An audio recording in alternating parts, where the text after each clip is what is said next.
Beauté, c'est du cœur, bienvenue sur ma chaîne, j'espère que vous allez bien, moi ça va, ouais c'est moi, j'ai juste enlevé mes tresses, mais oui c'est moi. Si c'est la première fois que tu passes par ici, sache que ici on parle pas du tout de beauté, pas du tout, on parle d'instruction en famille, on parle de parentalité, parce que j'ai une petite fille qui a 4 ans, qui va pas du tout à l'école et que j'accompagne pour le coup dans ces apprentissages qui sont formels et informels. Donc, l'aspect formel de mon accompagnement est plutôt centré sur l'apprentissage de la lecture, de l'écriture, évidemment.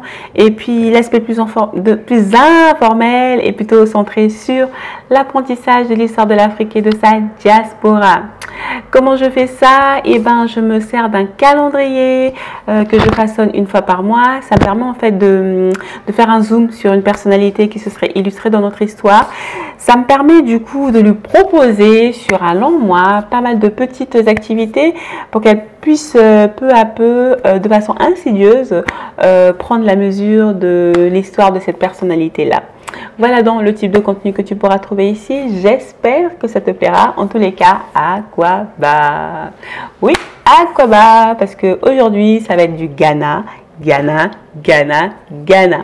Nous, ça fait 1 mois et demi à peu près qu'on mange du Ghana.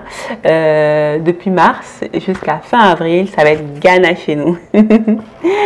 Parce que au mois d'avril, le Ghana a fêté son indépendance. C'était la fête d'indépendance.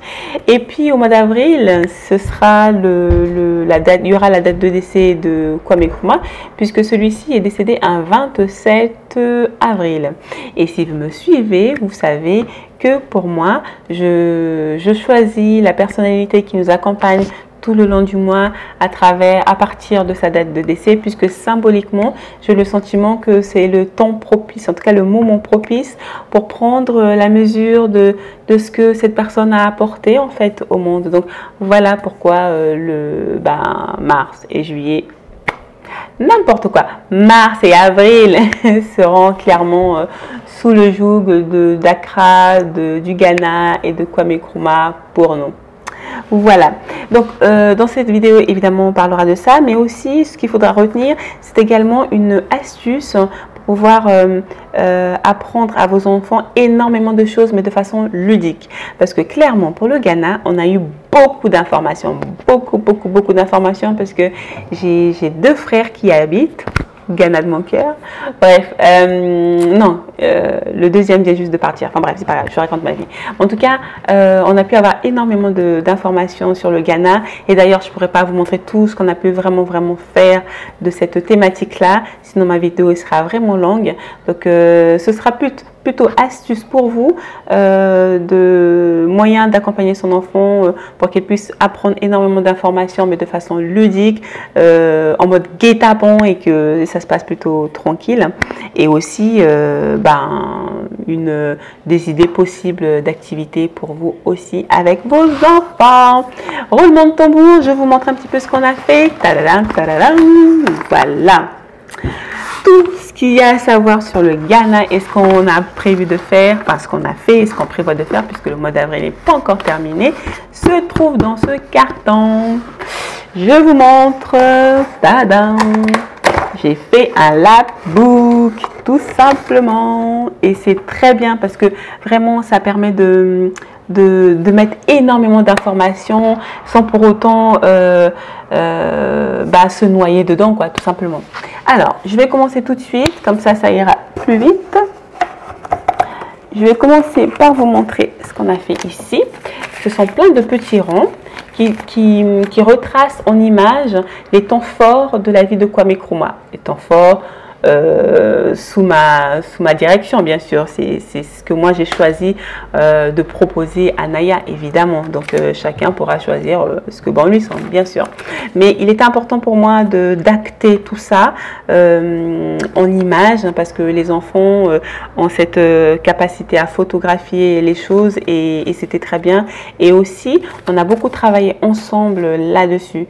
Moi, j'ai fait des petits bonhommes en papier. C'est elle qui leur a donné des formes, enfin, donné des yeux, bouche, colorier. Elle a été vraiment plus qu'une assistante. Enfin, ça a été vraiment super intéressant. Donc, le fait de faire ça, de construire toute cette histoire chronologiquement avec moi, l'a aidé, sans s'en rendre compte, en fait, à assimiler tranquillement l'histoire de ce monsieur.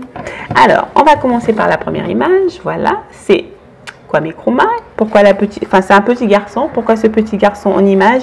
Parce que Kwame Nkrumah, quand il est né, il s'appelait pas Kwame Nkrumah, il s'appelait Francis Nya Kofi. Voilà, moi non plus, je savais pas. Enfin, en tout cas, je ne le savais pas.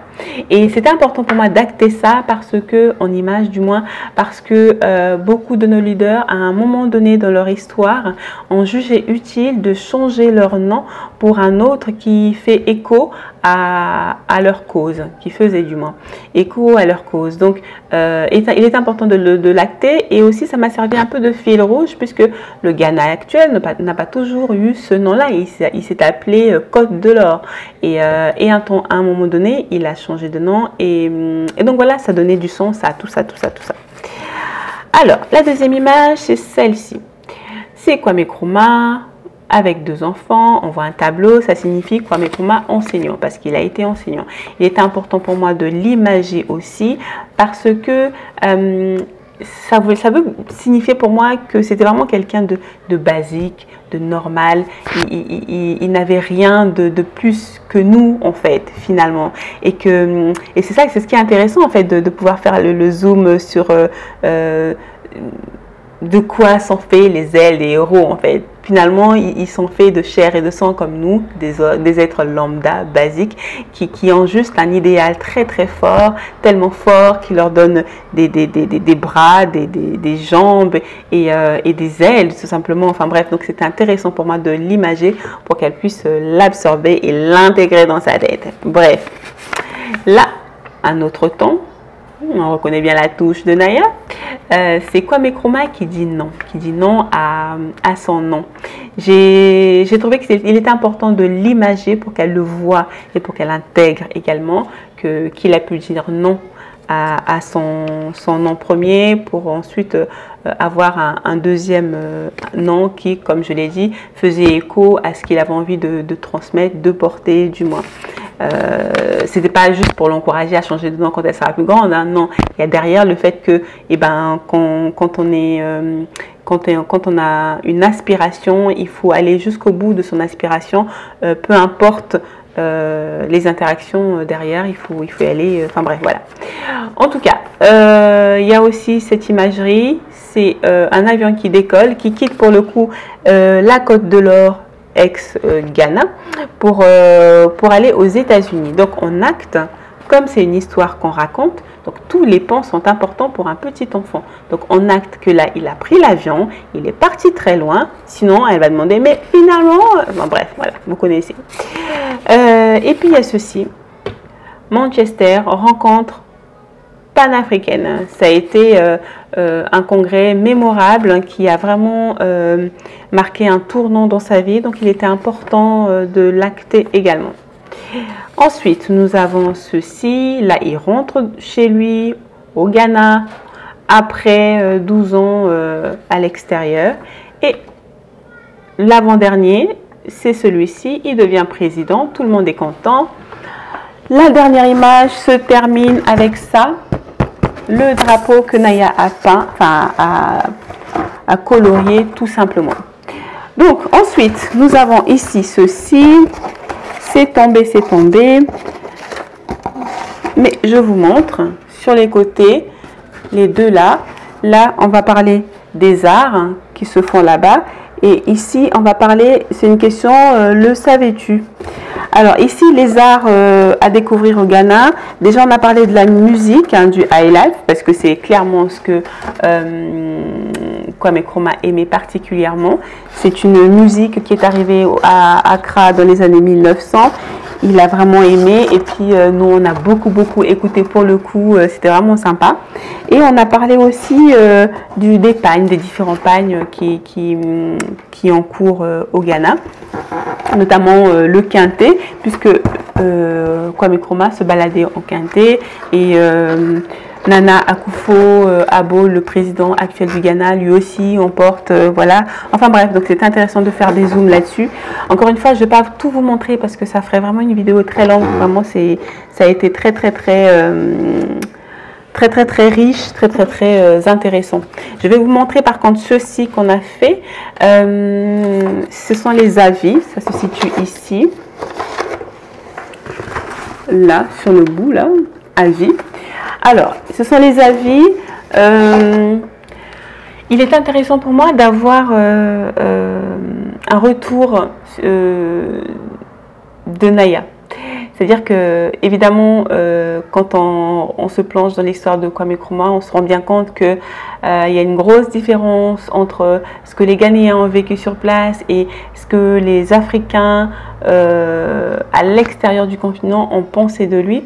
Et donc, ces deux personnages représentent, celui-ci représente le Ghanéen sur place qui lui considère Kwame Nkrumah comme un héros devenu dictateur, et ça c'est un Africain de la diaspora, quelle est son idée de Kwame Nkrumah. Donc je lui ai demandé à Naya après avoir fait tout ça évidemment, et puis ça a été intéressant parce que elle a répondu, je vais vous lire hein, parce que j'ai noté, en fait il avait raison parce que l'Afrique a poussé dans ma tête, à l'intérieur de mon cerveau et aussi sur mes bras et aussi dans mon bidon.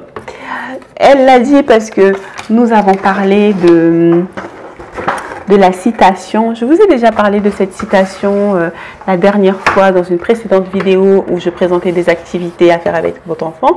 Je vous avais dit qu'il nous arrivait à nous de balancer, d'échanger entre nous des citations qui font sens pour nous, pour éveiller Naya à la réflexion, enfin bref, voilà. Et puis parmi les citations choisies, il y avait une, celle de Kwame Nkrumah, qui disait « Je ne suis pas africain parce que je suis né en Afrique, mais parce que l'Afrique est née en moi ».